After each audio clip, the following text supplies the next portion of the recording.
It's 6 o'clock. This is Mike McLean, Chair of the Subcommittee on 40A, and we will open tonight's meeting on August 19th, 2024 at 6 p.m.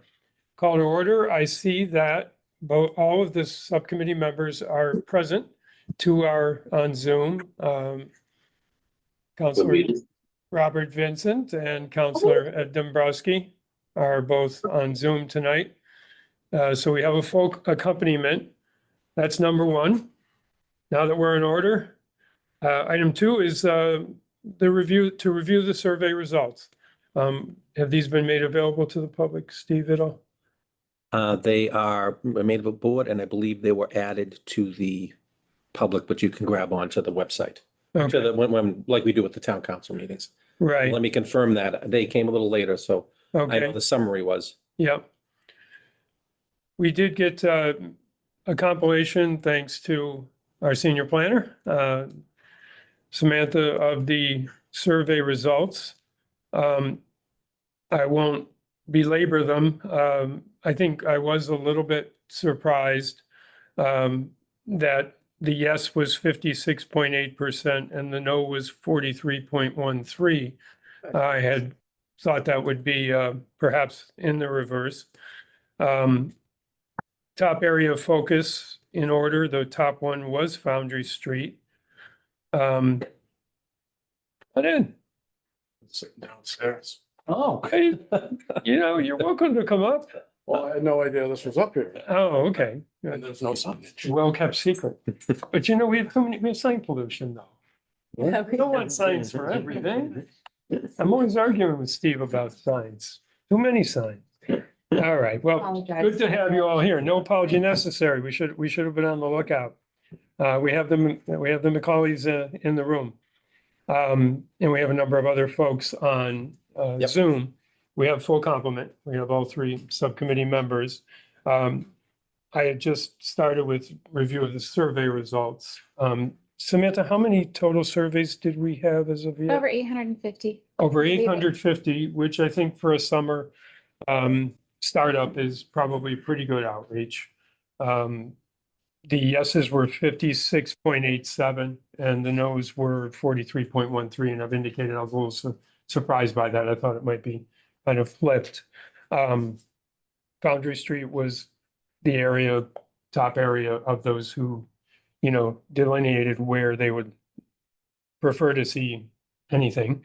The densities were between moderate and large sized. Important features were near public transit, walking distance to amenities, and near existing commercial corridors. Mixed use had a yes, no of 60-40,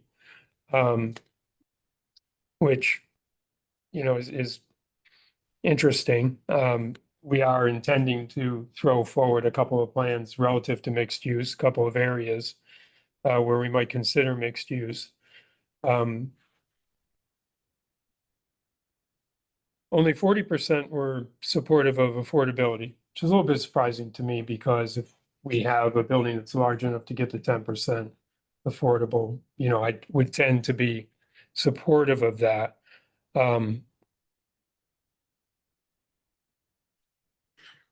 For building features, the survey indicated improving access to pedestrian infrastructure or transit, maintain open space, and these were above affordable units or mixed use. Biggest concerns, won't surprise any of us, traffic burden on schools and parking were 1, 2, and 3. 98% of the respondents were aware of, what happens potentially if we don't comply, which is a really, really high percentage. Obviously, this is a group of people that Oh, they know about the extortion. have been, or however we want to phrase it. And I'll get to public participation. You know that I always do that, whether it's on the agenda or not. That'll be after this and probably after we have Samantha put forward a couple of the potential districts that we have started to look at. I would like to know, though, whether any of the subcommittee members would like to comment on any of their thoughts, if any, on the survey results. And if you do, you can either raise your hand or unmute yourself and let us know. So I guess I'll just ask Mike and Samantha, I realized that I don't think we asked folks what neighborhood they lived in, right? As in, were they in the zones or potential zones? Correct. We did not ask that question. I lived in Wakefield.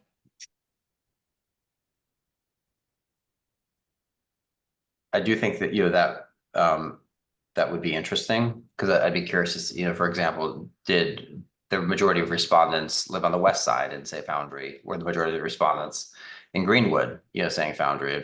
I'm kind of curious. It didn't even cross my mind at the time, candidly, when we were talking about the demo information. I think we were more interested in, age and how long in town and those sorts of things. Yeah, I think any survey counselor is going to be somewhat imperfect. Yeah. Heard a comment from RC that, we didn't ask whether they were from Wakefield either. I mean, there are certain things that we can't necessarily pin down 100%. I also think a survey at the beginning before we have the plans, I'm not saying it's totally cart before the horse, but I think as we go through the public process, I think we'll have better feedback in terms of what people think as they relate to specific ideas. And this was just really a kickoff. As I said at our last meeting to Mr. McCauley, I said, it's not necessarily going to control everything, these surveys. If we had a 60-40 no vote, we might still go forward, probably would still go forward with some kind of a plan. So it's imperfect. We don't limit people at any of our meetings just to be from Wakefield, right? Public participation, you don't have to be from Wakefield. To show up on a Zoom meeting, you don't have to be from Wakefield. I would suspect that the majority or vast majority of people responding, though, probably are tuned into the, are part of the town structure, but that's only my opinion. I don't have data on that. Anything else, Councilor Dombrowski, on that? I would just say that maybe I think this was a good first step to at least, because it's the first survey we've done relative to this. I don't know where we're going to be going forward relative to additional surveys, but even during the public comment periods and the public hearings going forward, whatever iteration they take, I think being able to, like we normally do, have people identify their address, but also understand whether they would be in an impacted neighborhood would be, I think, offer us some level of guidance too. And just another data point. I think it's probably easy for someone in Greenwood to suggest, overdevelopment on the west side, or someone from the west side to suggest overdevelopment at Greenwood, certainly. So just something I think we should just be cognizant of as one of the considerations. Right. Councilor Vincent, did you have anything to add? Yeah, thank you, Chair McLean. I would say that I was impressed that we got 850 people to respond to the survey. I think that's more than things like the bike and pedestrian plan got and the master plan received. So especially for something that that Sam and Steve were able to put together in such a short period of time. That's another thing to consider. This subcommittee hasn't existed all that long. We don't have an ample amount of time to put a survey together. So I was impressed with the quality of the survey that we had. The other thing that I do want to note is when we had the public hearing, and I know that a significant percentage of the people in the room asked us why we were trying to put something together and didn't just take what happened at the Springtown meeting and do nothing and just not comply with the state law. I think it's telling to me that almost 57% of the people that responded to this survey supported complying with the state law, which reinforces the decision of the town council to create this subcommittee and have us do what we're doing right now to put together a proposed plan that we can present at the fall town meeting. Thank you. All righty. If I could just add one point to that, I do agree with Councilor Vincent that it having 57% of a small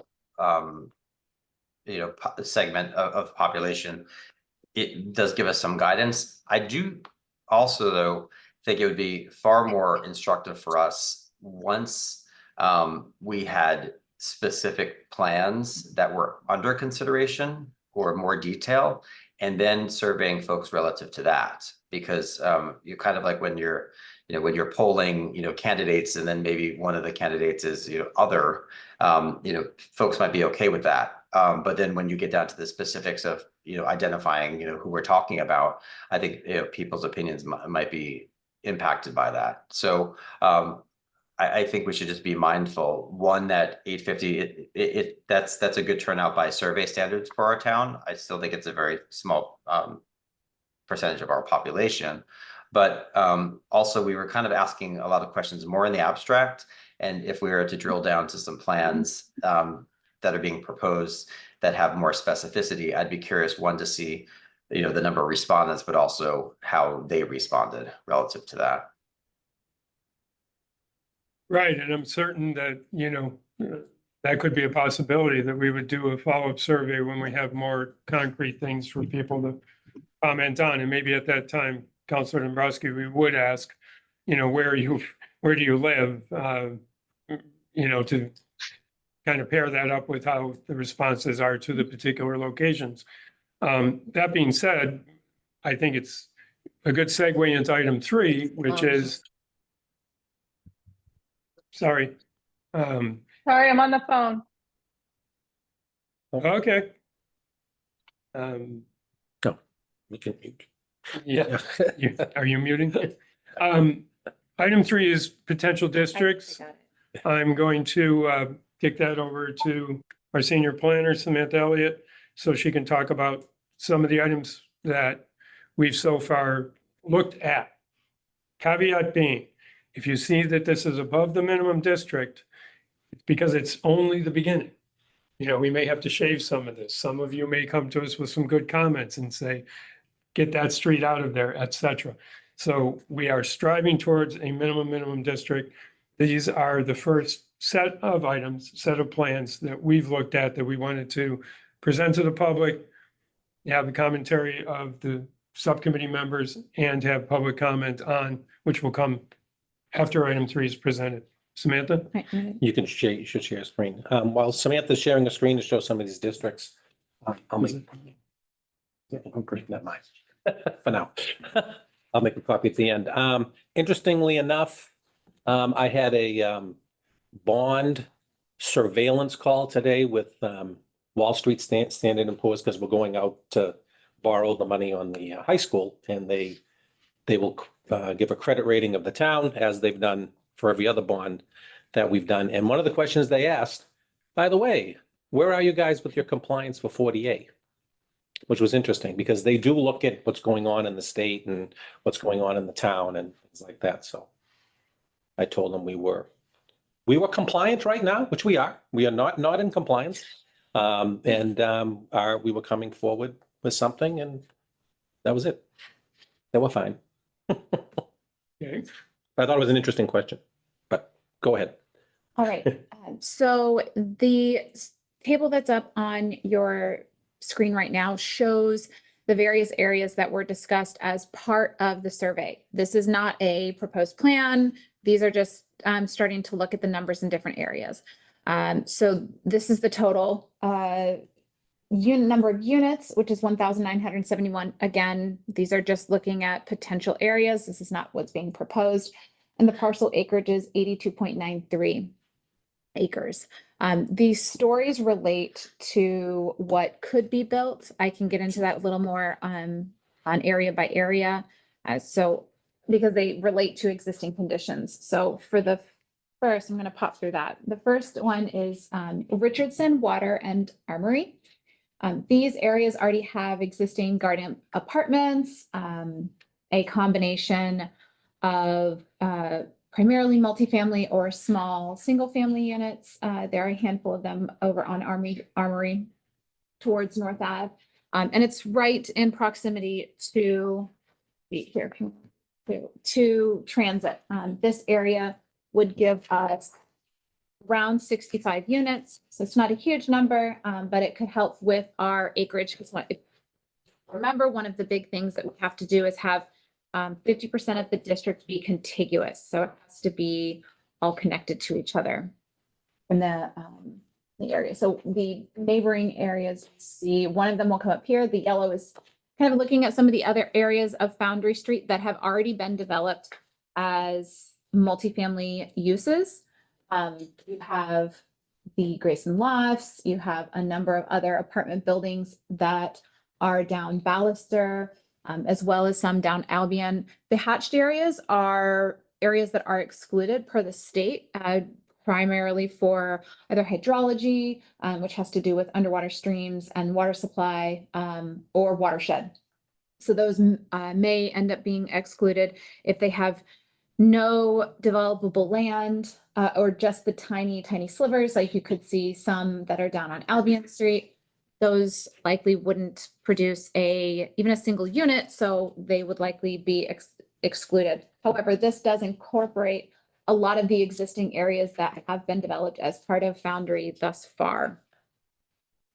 One of the other areas is the mandatory mixed use all up and down North Ave. This means that the first floor would be, let me go back for just a second. So this area in Foundry would give us 606. The number that it meets for the state is 606 units towards our maximum. And it's about just over 21 acres. So that would help us get closer again to that 50% contiguous district. So that would connect over to a mandatory mixed use district up and down North Ave, that would have a requirement for a commercial unit or commercial use on the first floor with residential above. And that would be a maximum of 2 stories on top of existing or on top of a commercial. So it's for a total of 3 stories. And that would give us, that entire blue area would give us 99 units. The next area that had been brought up in the survey is Main Street in downtown. This area you can see has some hatch areas that are excluded. So they're ones that don't give us any credit or any number toward, toward our minimums. But this overall area would have a total of 2 stories. The first floor being commercial, the second floor being residential, and would give us 293 units towards our minimum that we're looking to hit. Continuing on further, this is Greenwood area, all up and down Main Street, and then includes Greenwood Street and one parcel that faces Oak Street. A number of these are already utilized as multifamily or multi-unit on the lot. There's the corner of Main Street and Greenwood has a mixed use building. This would not be a mandatory mixed use building or building area. It would have a maximum story count of 3 stories to be in keeping with what's already existing in the area, and would give us 456 units. The potential of that. A number of those sites, as noted, are already developed for multifamily, and likely would not see a higher density than what already exists. The last area that had been brought up was from the survey was Audubon. Now there's an existing multifamily building that's, do you know how many stories it actually is? I think it's like 12. Colonial Point, Colonial. it's 12 stories. So 12, I think. yeah, so we know it's over 10. Yeah. But what we're looking at is including this site for trying to capture some additional units up there. If you were to include the entire site, the state gives us the maximum number that we could utilize, 452 units at 10 stories, which is lower than what exists there currently. And because a portion of it is hatched, which is the excluded area, we could actually just utilize even just a portion of it so that it's not the entire 12.5 acre parcel. They got confirmation from HLC on that today. So these are some of the areas that were brought up from the survey, and based on what's excluded, what can be used and can't be used, and kind of trying to come up with at least some place to start your discussion off of as requested. These are kind of the different areas around Wakefield that meet the requirements, and again, give you a kind of a foundation for starting to talk about districts. And one gentleman at our public forum had indicated, he thought Albion would be a good idea. Now, we don't have that on these, but my understanding is we're looking into that as a possible mixed use. Yeah, the thing about mandatory mixed use, we have to figure out where we want to utilize it because there's a maximum that we can include per the regulations, the guidelines from the state. It can only be up to 25%. And so we have to figure out what our overall spaces that what areas we're using, if we want to use all of Main Street or if we want to use all of North Ave. Or then if we want to down the line add in Albion, we have to kind of figure out where we want to focus that on. And then what our overall number is, and then we can kind of go back. It's a lot of backwards math, kind of backing out what that 25% would look like. Yeah. Wondering whether any of the counselors, we may have to get pictures. You can see, Steve, whether the counselors have their hands up. Yes. In terms of some input. Yep. Counselor Dombrowski or Counselor Vincent? Well, since nobody there. So there's only about 14 people on. Okay. Sam, I think this is helpful. The visualization is helpful. I guess, if you could help me understand, because I know you've been playing more with the formula, so you're in a better place. If we were to really focus a lot on, say, the Main Street corridor from the lake down, you get to this idea of mixed use. So we preserve the commercial on the first and then look at maybe going up slightly for the residential component. Remind me, what else would we have to cobble together to make that a viable option to present to folks? I'm not sure I understand your question exactly. What are you, what else do we need to present to them? Right. So when I'm looking at Main Street in Yeah. in the hot pink, you had mentioned that is like, if we were to take that alone, that would be a component of a broader plan, right? Correct. And it needs to be tied back to Foundry Street in some way, which is why Richardson, Water, and Armory are there, because it has to be a contiguous district in some capacity. There's, of course, a variety of different ways to do it. This is just trying to take into account existing development. Now, if you were to only include Albion Street and try to make kind of an H shape between these districts, it won't meet the minimums with just Albion. You'd have to then add more in from Foundry in order to get the minimum acreage. But theoretically, we could eliminate Richardson, Westwater, and Armory and have Albion be the connector to get us to Foundry, but we'd have to expand the area of Foundry itself. Yes, because you need more acreage. There's not enough acreage with just adding in Albion. Because I guess, just really what strikes me is what has always been seen as an opportunity from my perspective, if we were to have one, is looking at Main Street and how we can better utilize the mixed use, commercial and residential above, which I think there is some opportunity there. It also feels like it would be far less disruptive to neighborhoods. And similarly, Albion Street, I know we've done a lot of streetscape work there and really improved that in recent years, but it still feels like, again, Albion has a lot of opportunity to become a more vibrant corridor than it is now. And similar to that section of Maine, it doesn't feel like it would have the same sort of impact on the residential character, because I think Albion is probably has a mixed character, but perhaps not all that well defined. And then Foundry obviously is going to have the development that we're seeing already and what we can foresee going forward. So I don't know that leaning into Foundry along with those two would have a significant neighborhood impact. I'm highly cognizant of the traffic concerns that people are raising and the school concerns. They don't go away, certainly, no matter where this optionality is. But from an impact to existing neighborhoods or neighborhood streets, it feels like, from what you've presented, aside obviously from Audubon Road, that corridor might offer an opportunity to check a box if the town is so inclined for 40A, and also strengthen our economic development position as well.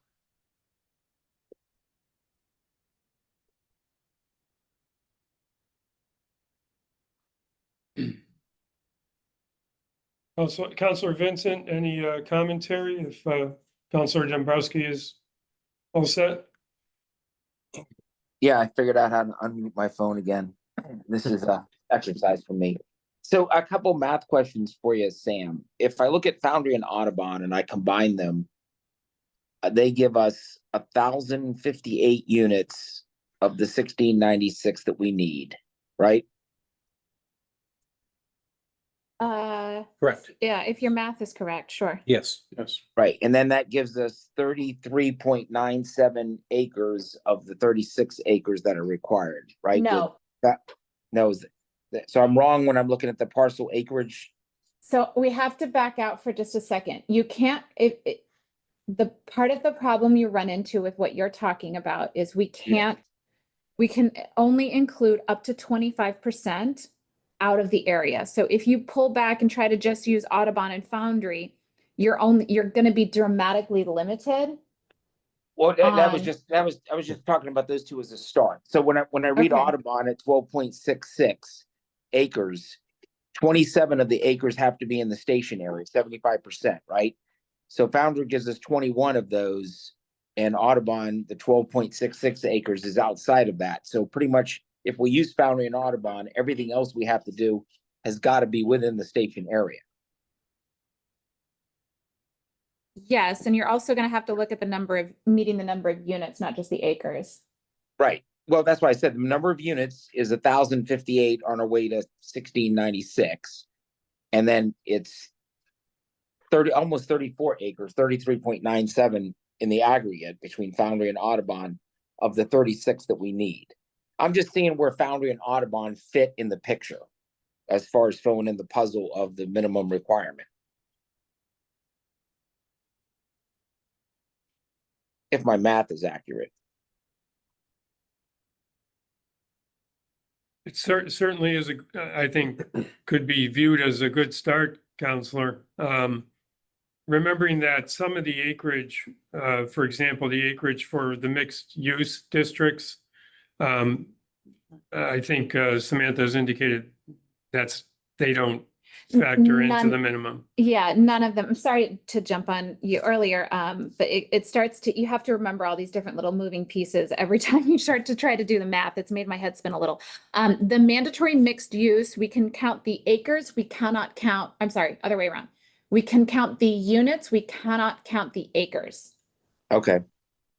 So then you run into a little bit of an issue every time you start to add more mandatory mixed use, which again can only go up to 25% of the total district added once you add them all together, and then you still have to hit the 50% contiguous. And because the acreage of those is not counting, we're not getting credit, or we're just not counting towards our minimum numbers for being able to include those mandatory mixed use areas. Okay. And then the Greenwood map, is there a separate map or for the Melrose Highlands? Because the survey was Melrose Highlands and Greenwood tied. Yeah, they would have to choose between one or the other. Or there would have to be support for a substantially larger district overall and a larger 50% contiguous district. You could potentially do a very, very, very small area in Greenwood and a very, very, very small area in Melrose. Part of the problem we run into with Melrose is that there are no existing denser Okay. developments in the area that we have. Okay, so that's why you have the Greenwood map. I understand now. Okay, those were my preliminary questions on this. I mean, I think this is a good start, and this gives us a baseline for some of the different areas of town, especially the Foundry and Audubon. That's why I kind of wanted to look at where they were as far as getting us to the minimum requirement. But there's obviously a lot more to look into on this. But thank you for this this initial presentation on it. Before you do. Yeah. One other thing I would throw in there, Counselor Vincent, is that we always have to be cognizant that some district is going to bear that contiguous 50%. Look at this a lot, and I can't find a district other than Wakefield Station that really is going to make that contiguous 50%. I think based on just what we're looking at here as a starter, I believe, Sam, it's 52% right now.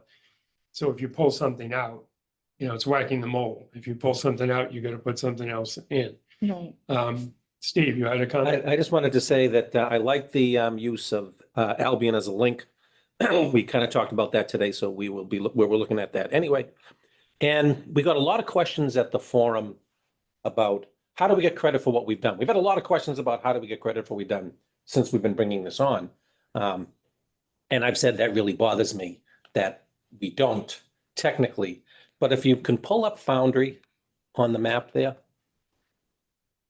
And so the Foundry map is including a lot of areas that are, well, we kind of can't use it all because of being too close to the Crystal Lake, but those, and that's the hatched area, but those that are in yellow that have existing buildings on them that were created in part and parcel because of the zoning that we put together in 2015. We're getting kind of special credit for them for the use of those areas because people aren't going to knock those down and rebuild. So those units are already there. So we're kind of getting special credit. Wakefield Crossing that was built many years ago is on there. Couple of those items on Foundry Street that are being built right now. So we kind of listened and tried to parcel in a little of those areas. And we will also put in, I don't know why it wasn't included, the corner of Albion and the train tracks, I guess, where North Shore Pools is. So that'll be an extension there too, for getting in a few more units in that cohesive area that most of which is already built. So trying to give ourselves a self-evaluation and getting credit for it, I guess, in a way of looking at it. And one quick thing to add, the other thing with Melrose Highlands, if you do really want to have me look at that, I'm happy to follow up with a consultant. I didn't want to inundate them with too much because there were already a lot of moving pieces with what had come out of the survey. And the questions that y'all had already had, in addition to, again, all of those moving parts, as McLean referred to as whack-a-mole. I am happy to pass that along if there's something in particular you want me to look at. And obviously leave that up to the committee to direct. And to Steve's point, the current Audubon that you're looking at here is already an existing building. It would have to be knocked down. Probably. Well, it's using a portion of that area. So Portion of an area, so. Yeah. We're kind of getting credit for an area that is already developed in a sense. Right. There. Well, I don't want to understate the case. that's way before my time anyway. We can't take any Right, credit for that one. that's been there a long time. If the counselors who are on the subcommittee have kind of had their say, I'd consider opening it up, even though it's not on the agenda. I always love to have public participation. And maybe Steve, you can monitor hands. Right, if people would use their hands unless they're in Yeah. their electronic hands, or if they're in the room, use their regular There you hands. go. Do you There want you go. me to leave this up for now? Yeah, Might as well. I think so. People may be asking questions about, as long as Steve can see people. Yep, I don't see anybody's hands yet. Do you have anything? Scott, you're in the room? So the survey, what, was it MailChimp or, what was the survey platform you used? Survey Monkey. SurveyMonkey. So SurveyMonkey, I believe, works off of IP addresses to determine who can answer singly or multiple times. Do you have data with all the IP addresses? I have no. I believe that it was only one, I mean, is one, once you used it once on your IP address, that was it.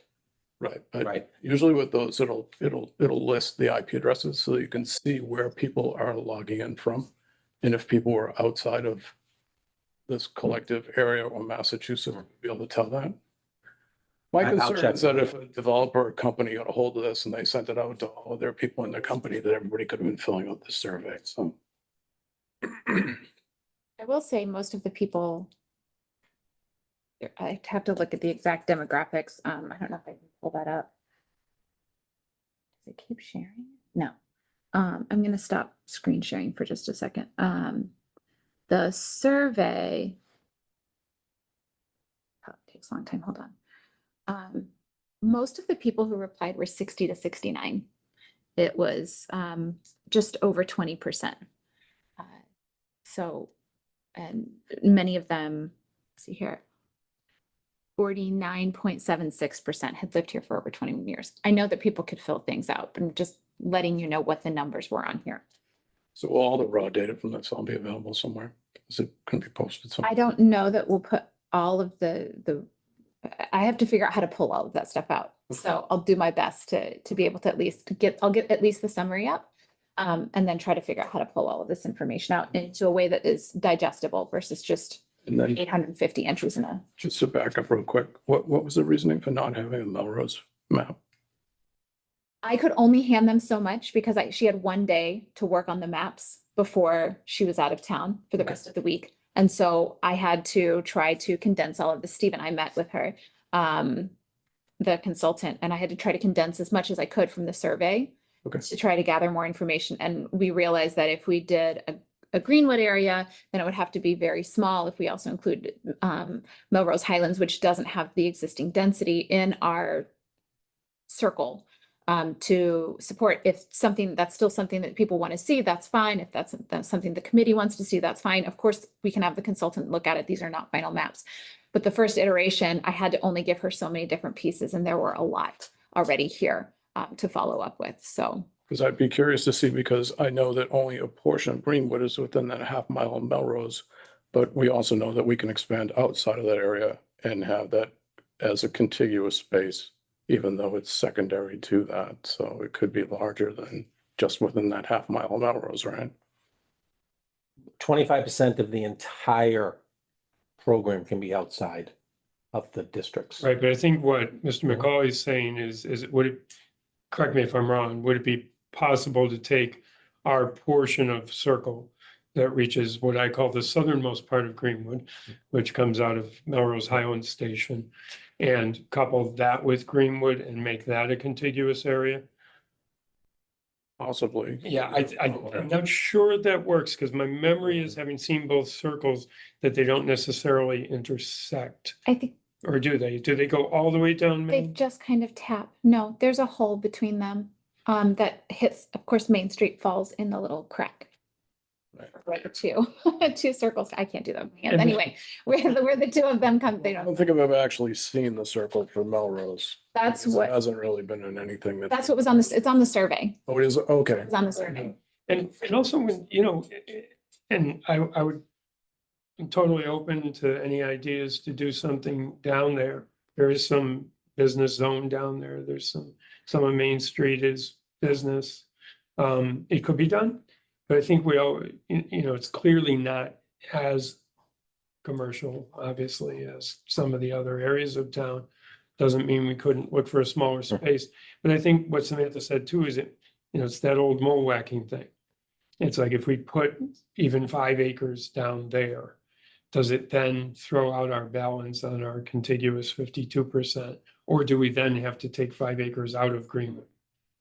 It's I'm just curious, because Yeah. I didn't catch the Bartley zone before and I didn't see it on the map, so I was just curious. right. Yeah. No, we didn't not consider it, but it hasn't yet come to the forefront. If townspeople want to see, more noodling with that kind of setup, Samantha can look into it. We didn't see that as much of an opportunity area as the other two stations. But not excluding it.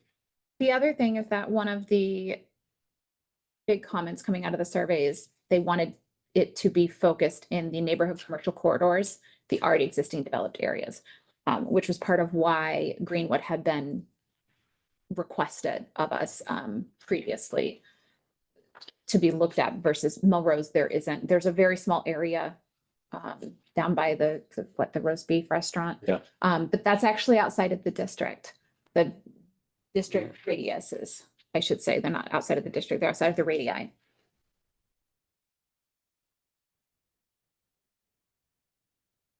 Anyone else online? Ed has his hand up. I haven't seen it. That's the only one.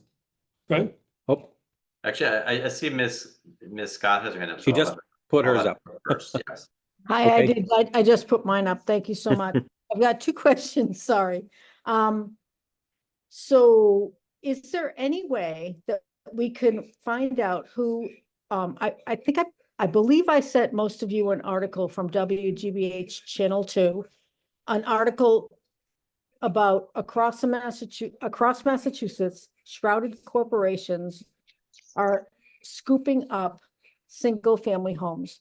Is there any way a list can be made available to the community as to who in the past 6 to 12 months has been purchasing single-family homes in Wakefield?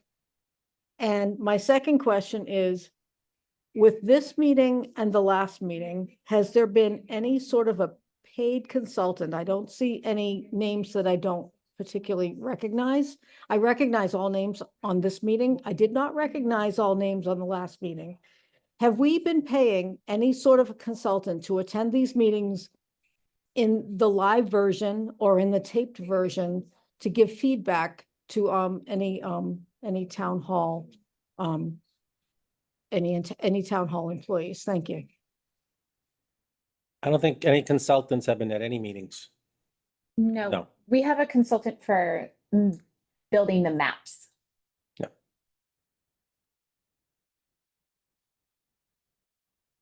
And on the first question, I'm not, that sounds pretty broad.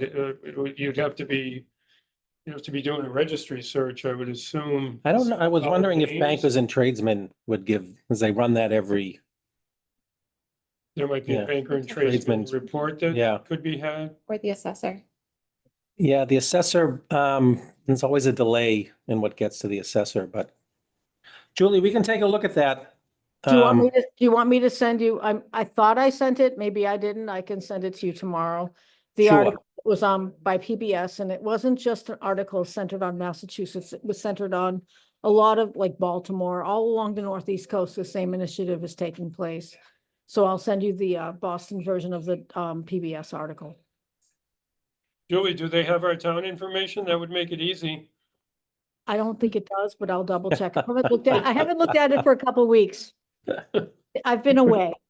I think what she's mentioning are like LLCs are buying up a lot of single family Right. homes. Well, that's They happening definitely- everywhere.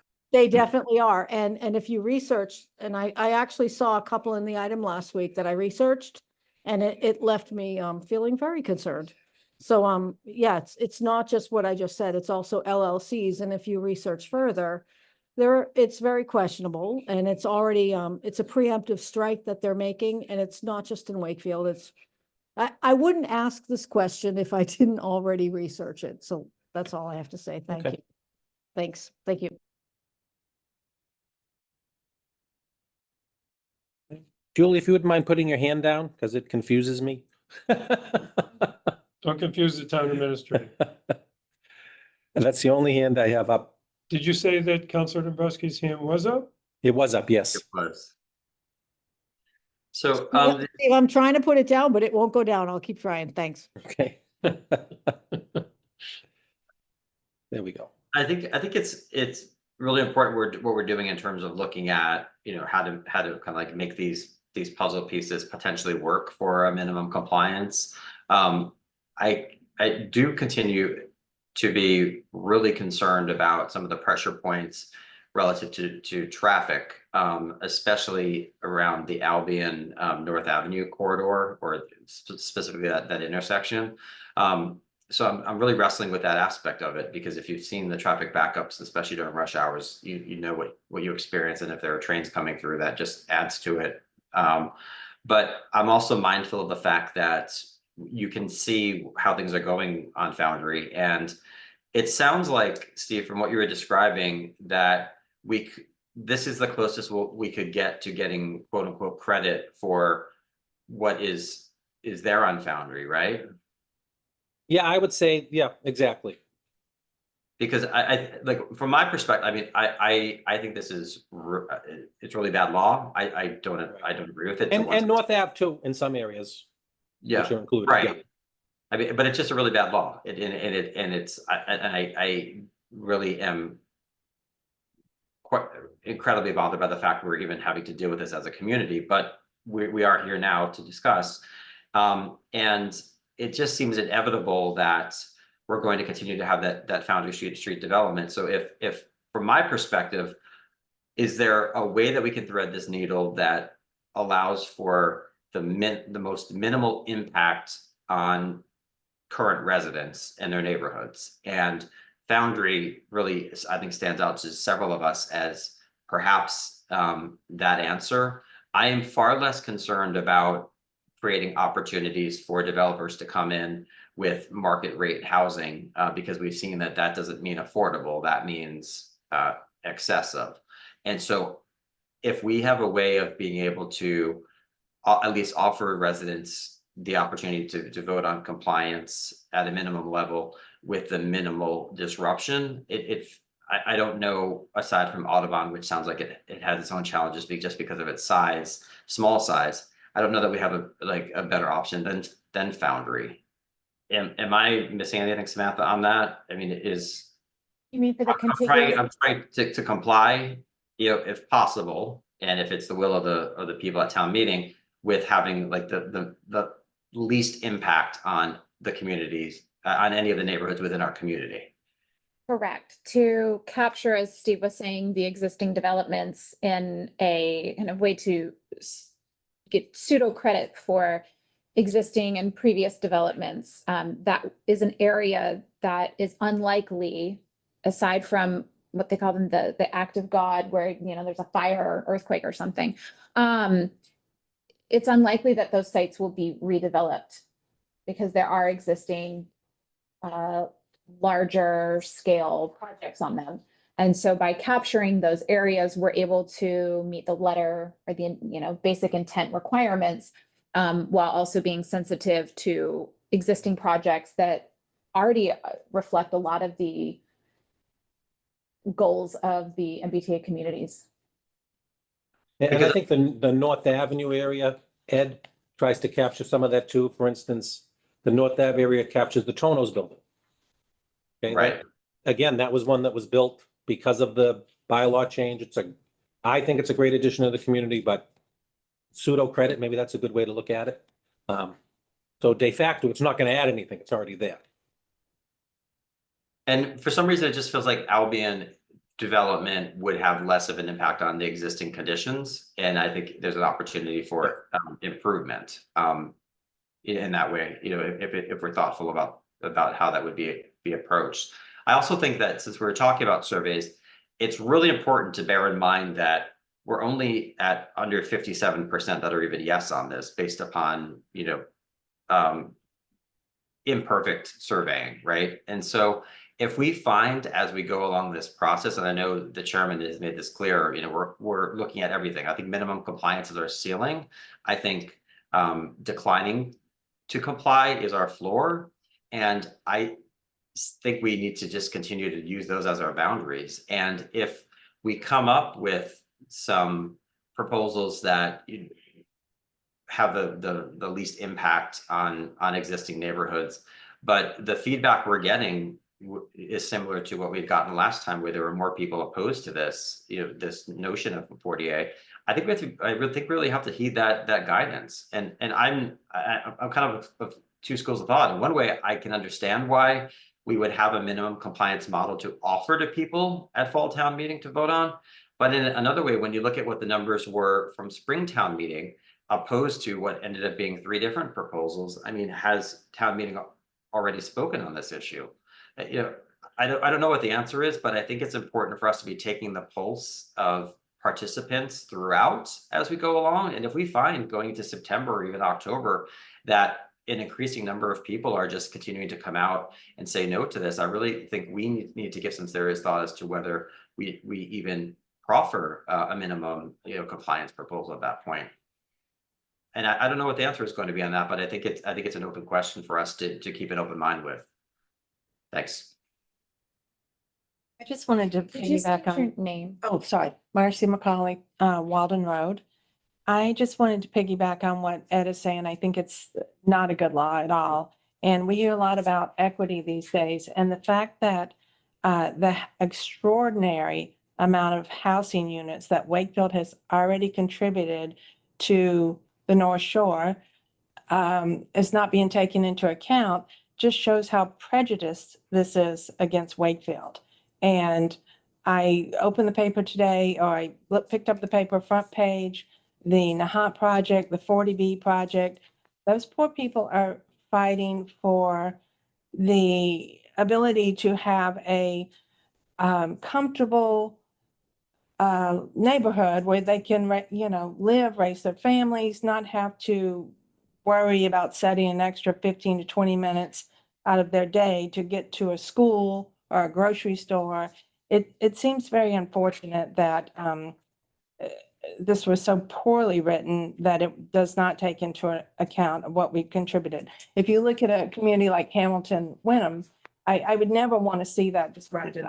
It's a shame that, it's a beautiful community. I don't begrudge them that they haven't added a lot of housing, but we certainly have. And that is not being taken into account. And I just am opposed to it for that reason. One of the reasons, but. I would just say, Councilor Dombrowski, to your comments, remember too, though, that there was a citizens petition that I think you have some familiarity with, and it almost passed. It was, I believe, 60% weighted towards the west side. I was very much opposed to it.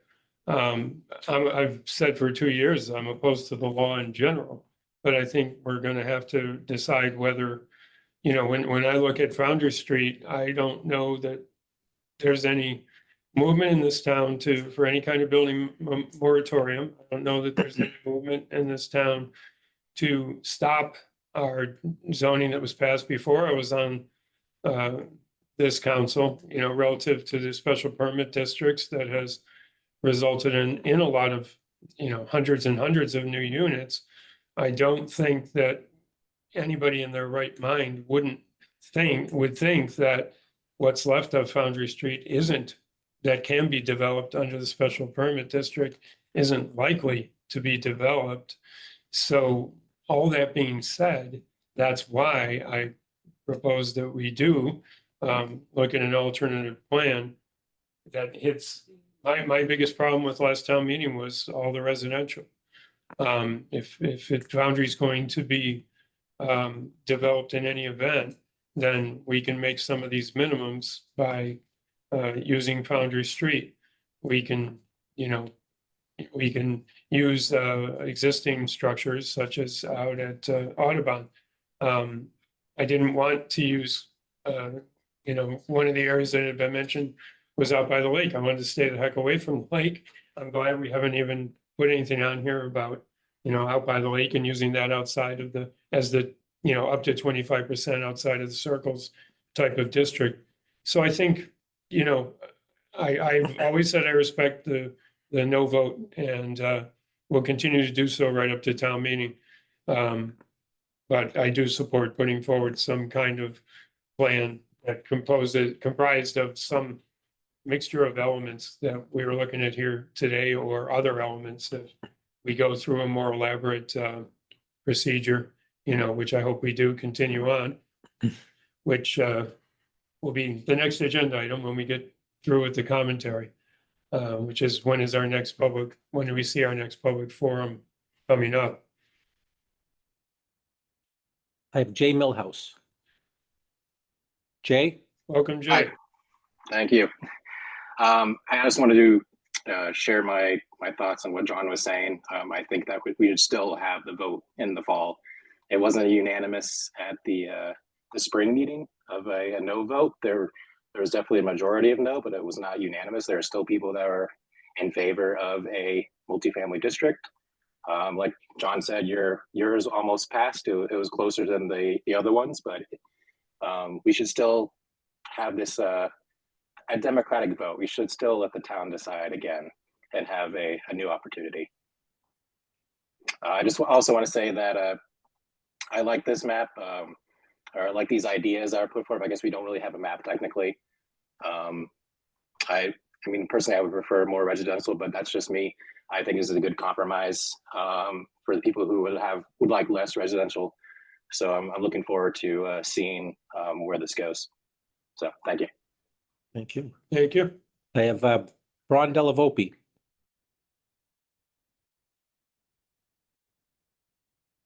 Ron, you need to unmute. Ron Delavopi, 8 Cyrus Street.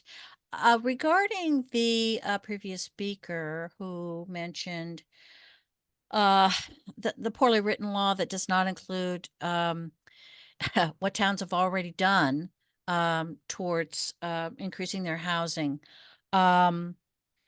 Is there any way, thinking outside the box, that town council could actually appeal to Governor Healy or whomever to say, look, you know, we're trying to comply. Public is having a hard time complying or wanting to comply with the way the rule is written. How can we count all or a portion of what has already been built and is in the process of being built within, you know, a half a mile of the train station?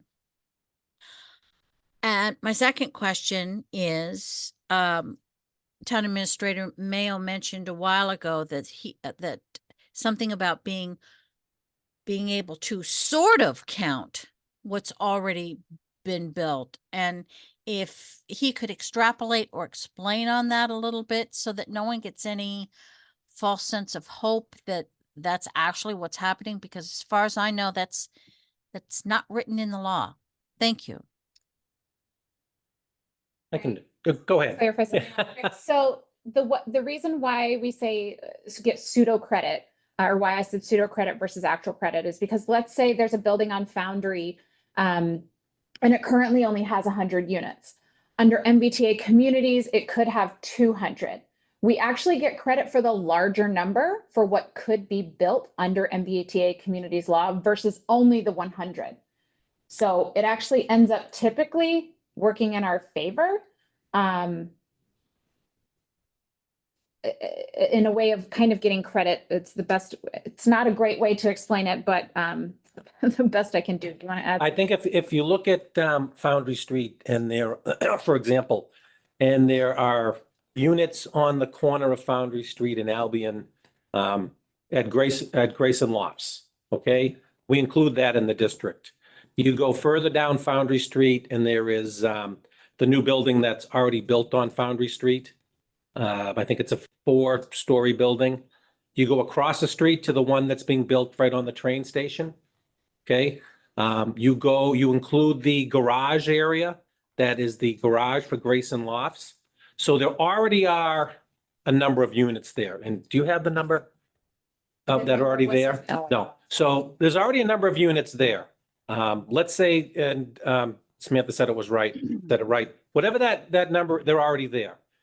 Chances are, and under 40A, including those sections could create the potential for, 400 units. Let's say there's already 300 units that I've described, okay? The delta would be 100, all right? But those will probably never get built because what would happen is they'd have to tear down Grayson Lofts and rebuild something. That's not going to happen. They'd have to tear down the garage that Grayson Loft uses. That's not going to happen because Grayson Loft needs that as part of their special permit. They'd have to tear down the brand new building that DiBiase is building, and that was built across the street. So your net effect is going to be a lot less. That's why we say we're using areas for compliance that are already developed. Wakefield Crossing, which is a condo development that was built years ago. We're including that in the district. I doubt anybody's going to buy that, knock it down and rebuild. It just wouldn't make any sense. So that's how we get credit in quotations. Okay, thank you. I do understand that. So My next question along the same lines would be, if that is actually the case, should we not then be moving forward? Number one, knowing what those numbers actually are right now, and therefore how many more we would need to provide for the future build out. It seems to me that we can't really do any substantive planning beyond this point if we don't know those numbers. If Well, we're we not, know them. I just don't have them handy. I can tell you how many are in each unit and what this will develop. okay, We'll have those. so have those numbers been incorporated into the maps that I'm seeing here tonight? Those maps just show you the potential that could be built, we could get credit for in those areas if everything was leveled. That's how the law works. Everything was leveled? Is that Was what you leveled, said? yeah. So you had you had just ground. And those are how many that would produce. Okay, so why are According we to the state. working on that if that is highly unlikely to happen? 'Cause Why are we that's not how then we working? get, that's how we get compliance for the state. That's- I share your frustration. Yeah, that's what the state is asking Yeah. us to do, is to get to those numbers as if there was nothing on the ground at all.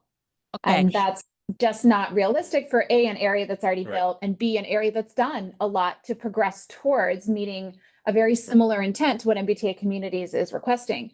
And so we are trying the best we can to be able to incorporate all of those and still meet the intent of MBTA Communities. thank you.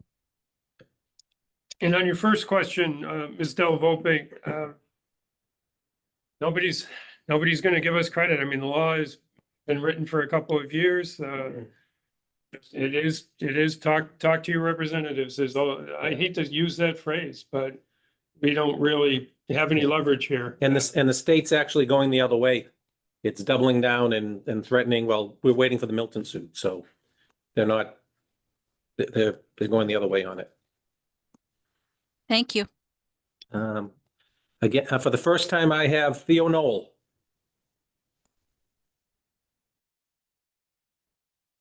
Theo? You're muted. Is he muted? Sorry. Yeah. Yeah, all right.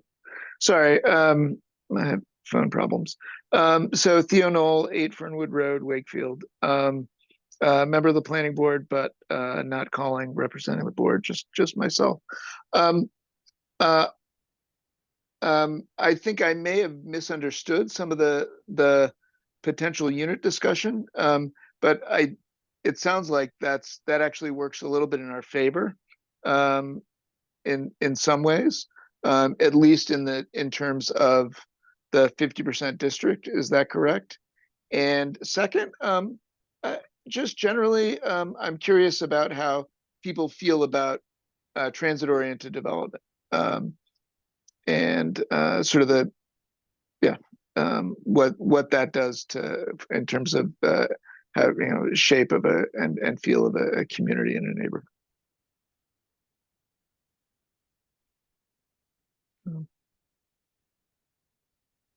Are you asking what the committee members feel about TOD? Yeah, yeah, and Sam, I'd certainly ask you as well, just from a professional perspective, just sort of what it means from opportunities for communities, and yeah, I'm not sure that's something that we've had a lot of discussion about. We've certainly talked a lot about housing density, so. Just I am wondering where the subcommittee is thinking about that. So, and thank you.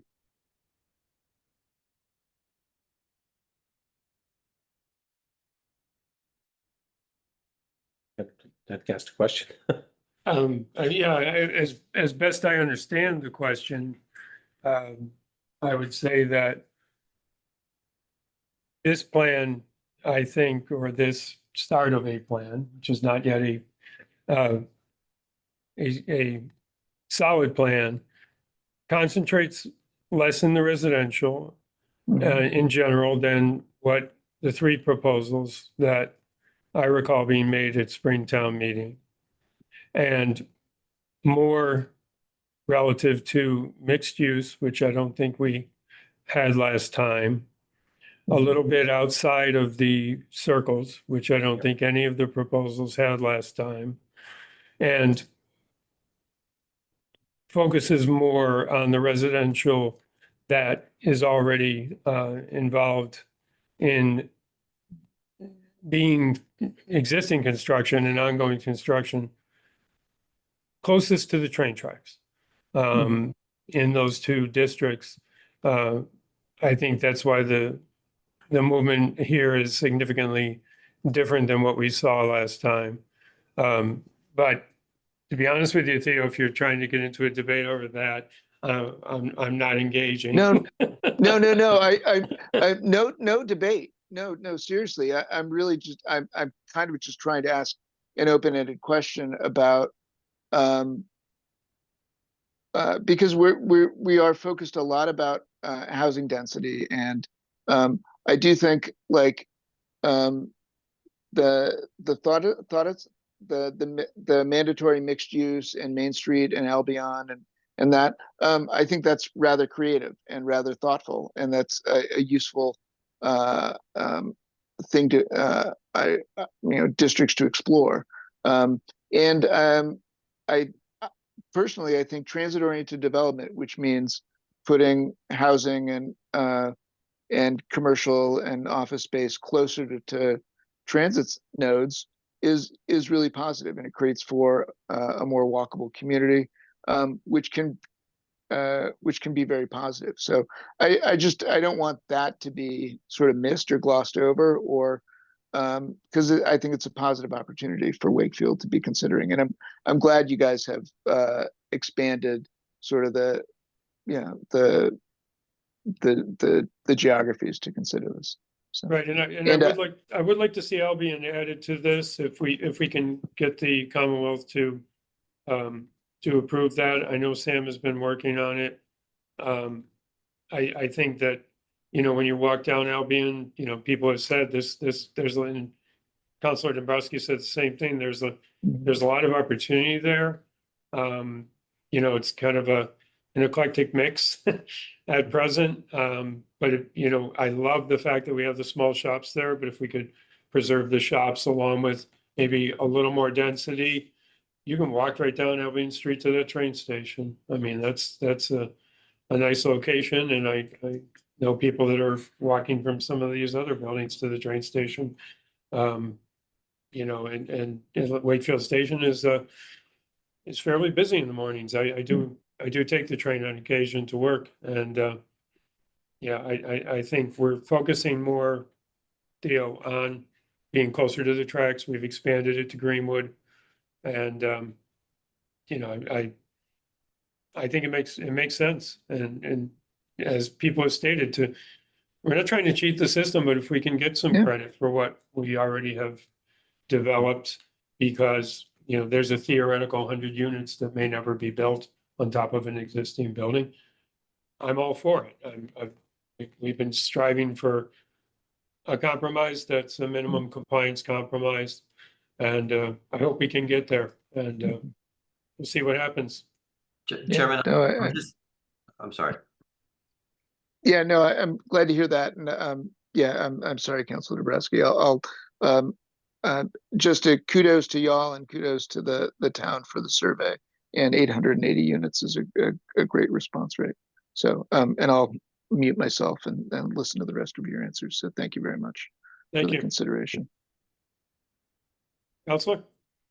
Just to answer the question, we hear a lot about transit-oriented development, and it's almost become like a cliche, I think, in some respects. In theory, it sounds good because it really, it provides opportunities for people to be able to get to the places they need to go to through any number of modes of transportation.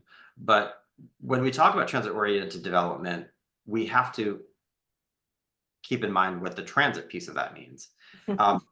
Wakefield is and will continue to be a car-centric community. We don't have the same sort of infrastructure as some of the other communities, say, that are perhaps closer to Boston, that have have the subway.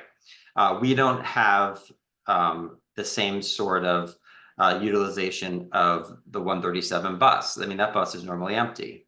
And so when we're talking about what sort of transit we're orienting around, it's a commuter rail. And anyone who's traveled on the commuter rail knows that it's not cheap to do, and it brings you to very limited places. So I don't think it's fair to try to categorize what we're doing as transit-oriented development as if this is suddenly going to allow for vehicles to become optional for residents of Wakefield. I don't see that happening. We don't have that infrastructure, nor will we have that transportation infrastructure in place. I think the better way to think about this is, all right, are there ways that we can create smaller neighborhood communities that would allow for folks to be able to have amenities and services closer to where they reside? And that is when we talk about, mixed use, that's to me, what we could potentially hope to achieve. If you could live above an establishment on Main Street or on Albion Street, and then go to the coffee shop or go to the restaurant or go to the barber shop or whatever the case might be, that's probably what you're looking at. But that's not, and that's great. I think that's, I mean, so much of our economic development focuses on that, right? We want to be able to we want to make Wakefield more walkable. Those are all important goals for us. But we can't lose sight of the fact that Wakefield is a commuter community that is going to continue to have vehicles and people driving vehicles. And you can walk more, you can try to bike more, whatever the case might be. And those are all great things, but I don't know a single cyclist who doesn't also have a vehicle. I don't know a single, walker who doesn't also have a vehicle. So I don't think we can be under any illusions that by building around a commuter rail station or offering the opportunity, we're suddenly going to have less cars and less traffic. That's just not going to be the reality of where we are. If we were in Somerville, sure. If we were even in Medford, that has a lot more expansion opportunities, depending on where you are, potentially. But we're not going to have that. And so I don't think it's fair to talk about transit-oriented development in the same way in Wakefield that you talk about it in other communities that have the supporting transportation infrastructure that would allow for the kind of change that some people are pushing for. And I think to suggest otherwise is not being forthcoming with what our limitations are within our community, or candidly what the desires are of the majority of our population. So I just think we have to be mindful of that. Creating, again, neighborhood vibes, great opportunities for folks to be able to live, work, and play close by, really important. But I don't think that any of this is going to dramatically change the way in which people are moving around in their daily lives, going to their doctor's appointments, going to Target, going to the grocery store, those sorts of things. They're not going to change. That's going to be car centric, has been for many years, and I think will continue to be. And I think we have to be mindful of that. A couple more. Julie Scott for the second time. Hi, I'll be very brief. Tag teaming along with what Councilor Dabrowski just said, so many people in Wakefield work out in the Waltham, Lexington area, out onto the North Shore, into the Beverly hospitals, Mass General, Brigham and Women's, the doctors that live in this area. They don't necessarily travel into Boston every day. Right before the pandemic, I went to a Democratic town committee meeting at a house locally, and I tried to bring this issue into the forefront of Senator Lewis's mind, and it's almost like he didn't understand. And to that, I also tried to log into Senator Lewis's meeting today at 2:00, and he wasn't there, and it was a page or someone who was working for him. Nobody logged into his meeting. Is there any way that the Wakefield Town Council could reach out to Senator Lewis's office, Kate Lipper-Garabedian, the representative's office, and Representative Wong's office in regard to coming to the next meeting that you organize? Because Senator Lewis doesn't have another one on his calendar. Representative Lipper-Garabedian doesn't have another one on her calendar for August or September. And I don't see any information on Representative Wong's calendar. You're asking us to reach out to them. Trust me, you know how much I reach out to you guys. I reach out to them as well.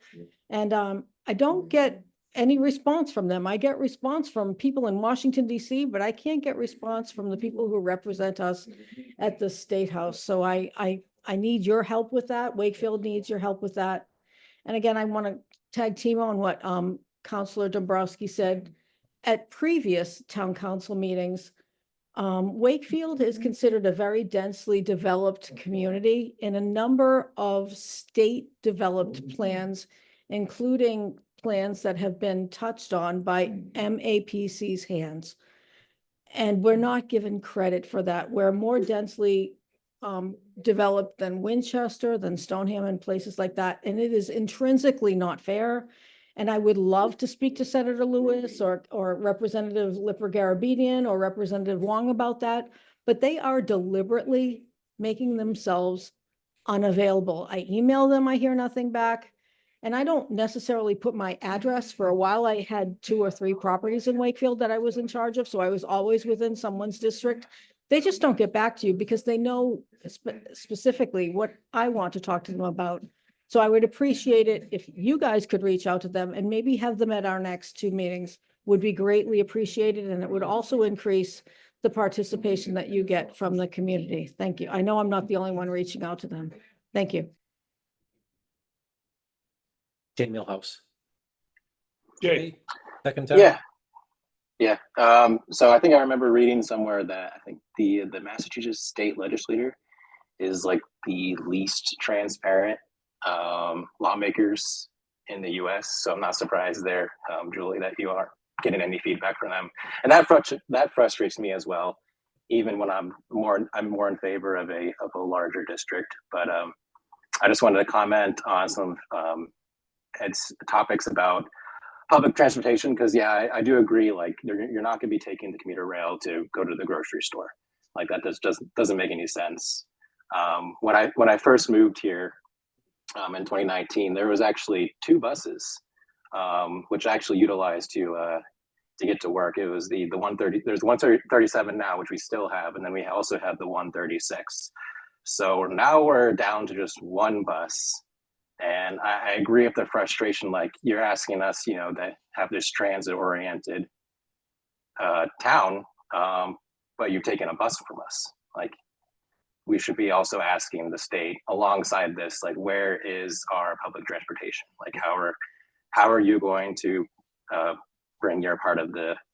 I guess there's not really anything that we can tell them to do because they are the state, but we should be requesting from our representatives, like, you should be either decreasing the amount you have to pay on the commuter rail if you're doing shorter trips, or bring back the 136, or more bus lines that maybe go to adjacent towns like Stoneham or Saugus, just to provide more options for the people. And I know that Wakefield, I think there was some discussion in the past of having like a town commuter bus, or like a small van or something that would go to different spots around the town as well, which I think would be an interesting idea to look into.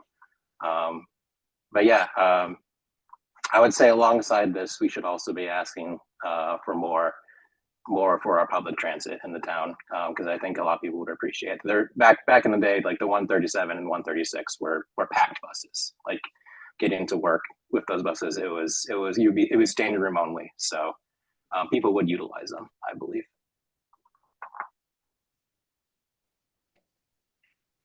That's it. Anything else, Steve? No one else is on. Okay, I'm gonna move on to scheduling the second public forum. Like to know what the counselors think about a date. I think we are probably gonna want to be in September when summer's over and people are maybe back. Yeah. I was just wondering if I could, because I had a few things that I wanted to say, because I've been taking notes and I was holding off and everybody, because I've been vocal to other meetings, so. Go right ahead. Right ahead. All right. But yeah, didn't know. Sorry. I didn't. I know, I was looking at. So there really isn't, there's really not a good way without doing a lot of research to find out the towns that have been voting this down. But my understanding is Medway, Winthrop, Middleton are all recent people to say no to this. There is a lot of pushback. Wakefield has always been a little community town, bedroom community. Wakefield is being very, very built up through the years. We have a lot of, I don't want to say stringent guidelines for building in these large things, but we have some safeguards in place.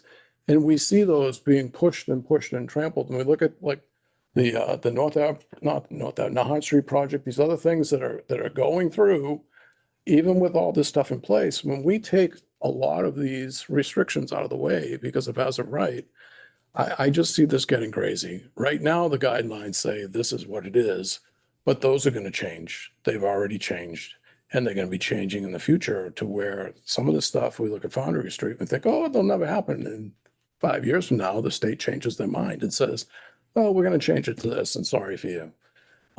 You know, we're looking at Doyle School, Walton School, Greenwood School that are all affected by these zones. All of which, you know, if you do 2.4 people per household, you know, if you're looking at, you know, 1,600 units, that's 600 kids going into the school Go systems, to schools. right? Where are they going to go? Just want to remind the committee that we have to be very careful talking about schools, and students specifically. This impact on schools is one thing, taxpayer. You have to be careful. Yeah, no, I don't. no, absolutely not. It's up to you. Yes. It's a Fair Housing Act violation. So just to get into discussion of who's permitted to live where. So just want to remind everybody. It's not a question of being permitted. It's the reality is where are they going to go once they're here? Because that's going to be at the added expense of the town to try and do something in these schools that already are quite crowded and maxed out. We look at, you know, we talking about these got voted down, you know, even some by a slim margin at town meeting. To the Baker's administration, the only smart thing they did in this is that they changed it from 2/3 vote to a 50% vote so they could get it pushed through. Because if they kept it at 2/3 vote, they know that it never would have put through anywhere because nobody wants it. In any of the places where this is passed, it's only passed by a small margin. If it was kept at the 2/3 vote, none of them would pass. If ours was at 2/3, none of these would have passed anyhow, even if it was in the affirmative. So the Baker's administration kept it to the MBTA, right? Thinking that, okay, somehow we're going to tie this into transportation to try and push this through to all the corporations that they're trying to support. They left Boston out of it. Ridership in the MBTA is down, right? I know you take the train, but ridership is way down. The MBTA even says that.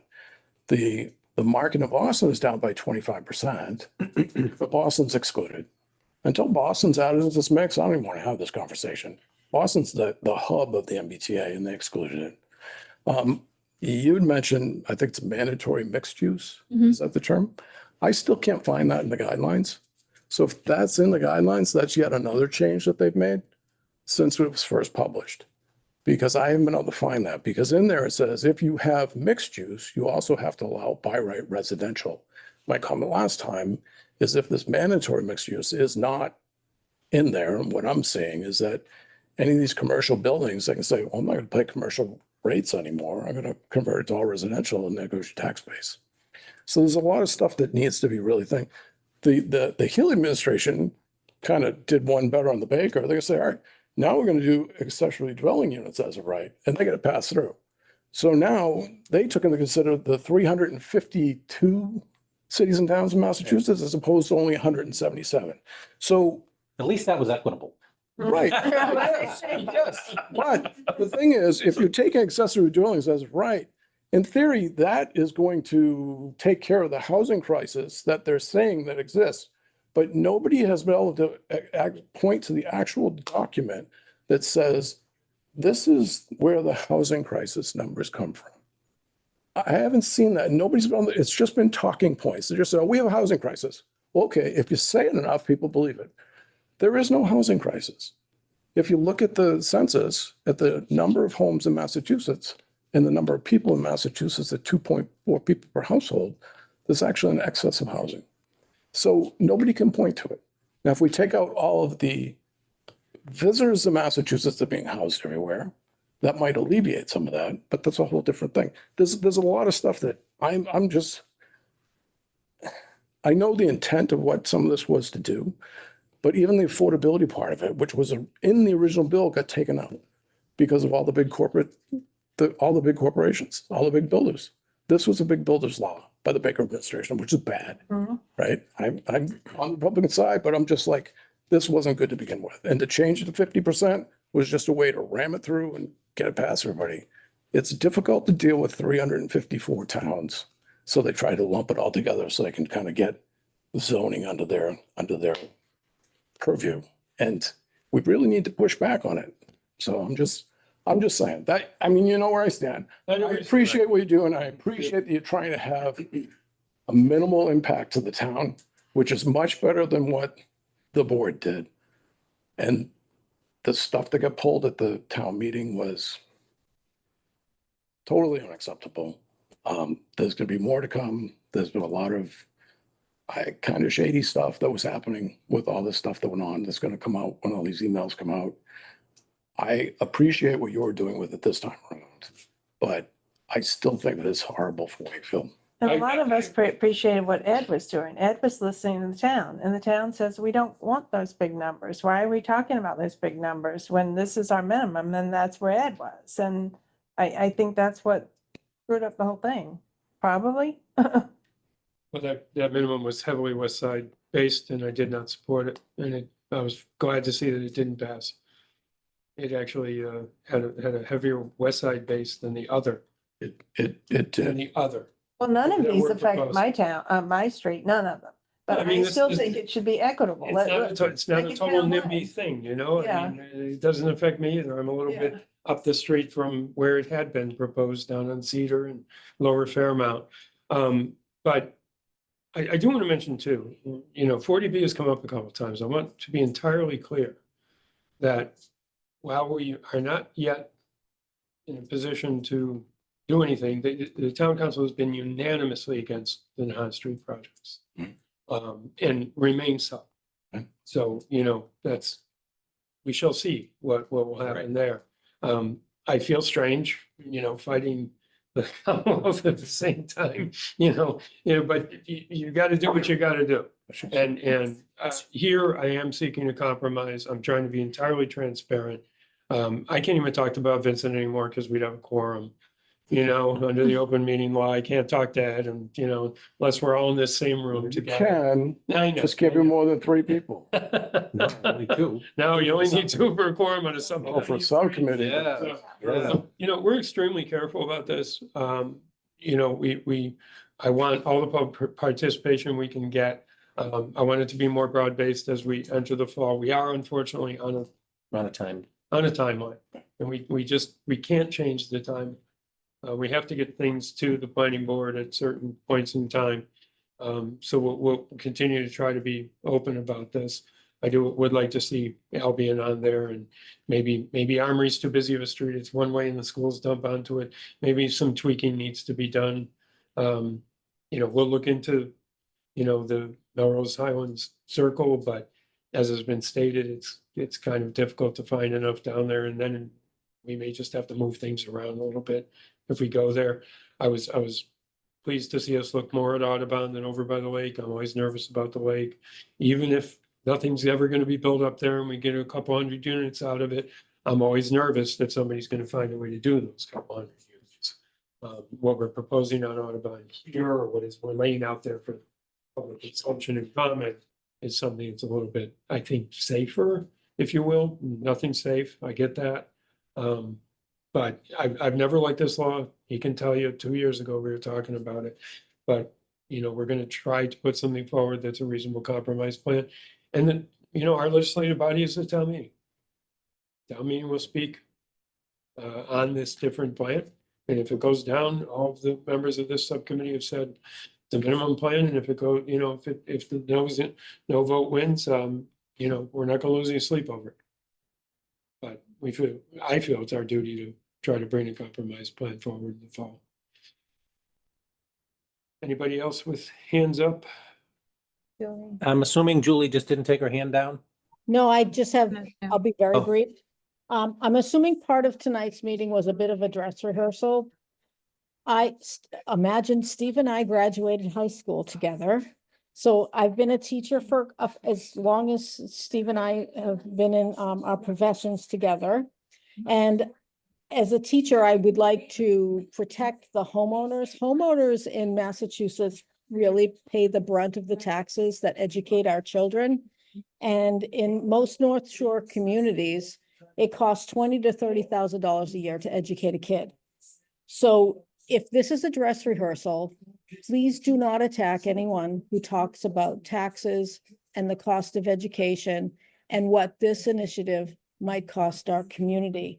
A lot of the North Shore communities, especially where I taught, Boxford, Middleton, Topsfield, we had very little commercial industry. Wakefield doesn't have a ton either.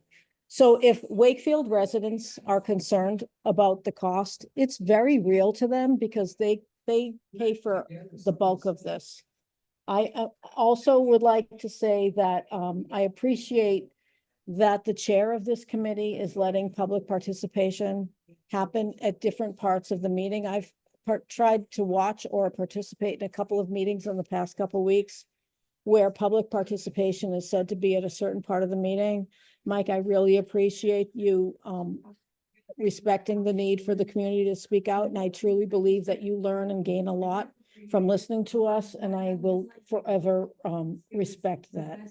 So thank you very much for letting me speak for a third time. Thank you. Thank you.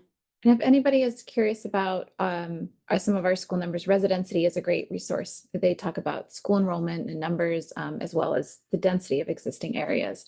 If anybody wants to go, I've mentioned that a number of times, but it's a great resource online that's free.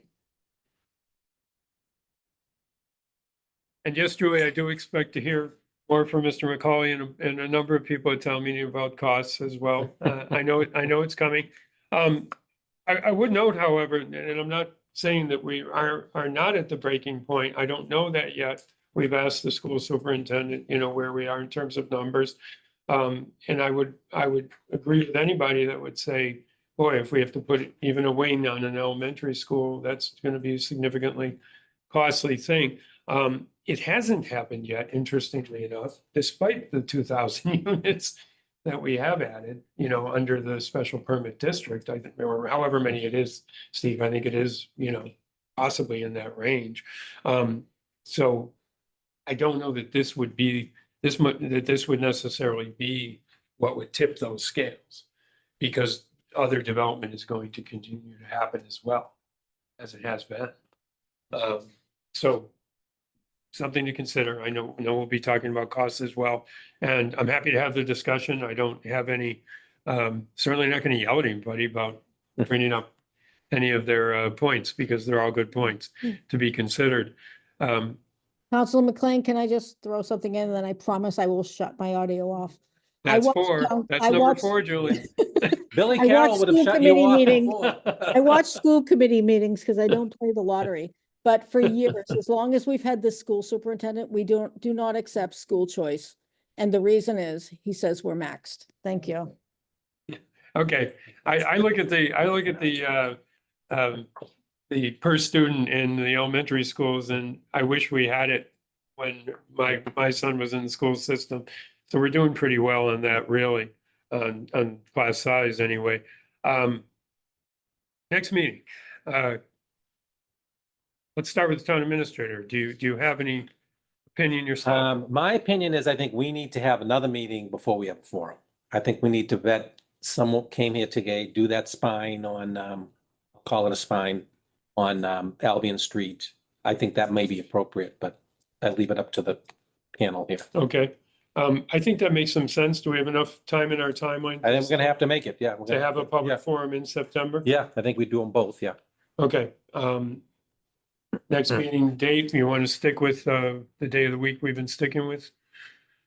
Or have we had a specific date of the week? I think we've moved it around. I mean, Yeah. we have. I know it hasn't been a slow summer. We have town council meetings and other meetings as well. I'm gonna throw it out just to throw it out, and I'm sorry to the other two councilors here. I'm throwing out a date. What if this committee met on Wednesday, September 11th? I don't know if that works for you, Sam. And then put a public hearing the last week of September or the week after that. I throw that out. Okay, let's start with the 9/11 meeting. Does that work for the other committee members? No. That's actually not a good day for me. Okay. yeah, I think you all know that 9/11 is not a good day for me. Oh, that's, Yep. okay. For that reason, I withdraw. How about 9/12? It's Thursday.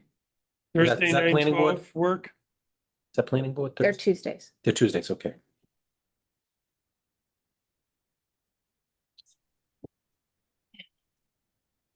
Thursday, the 12th, that this is our meeting, not the public forum. Correct. Right. 6 I'll have PM. to, I'll have to do it on Zoom, but yeah, I could make it. Okay, That works. okay. So the next meeting of this subcommittee is set for 6 PM right here and on Zoom on Thursday, September 12th, 2024. I'll entertain a motion to, Do you want to pick a forum date too? you want to pick a forum date, gentlemen, or do you want to have the next meeting and then do it there? I think we could do it at the next meeting now. I think we can wait till the Okay. next meeting. We'll have to figure out what we need for time going back, because the planning board will have to have a public hearing by statute on this, but they may have to hold a special meeting. Is our public forum, No, would our public forum have any impact on that? I think we want to have everything ready to roll when it goes to the planning board. And when do we have to get it to the planning board? I got to figure that out, but I think that we're getting tighter as we go forward. Okay, But I think we can make it work. all right, so we can talk about it on the Yeah. 12th? Yeah. You're comfortable with that? I'm comfortable with that. That being said, I would entertain a motion to adjourn. Samantha just went What? pale. I think we can. It's just gonna be tight. It's gonna be tight. Be tight. Motion has been made by Counselor Dombrowski. I'll second it. A second. Okay, seconded by Counselor Vincent. All those in favor? Aye. Aye from here. Aye. Looks like Yes. 3-0. Thanks, everybody, for attending. Thanks to the public participants. And thanks, Samantha, for all the work in getting this started. And we'll see you all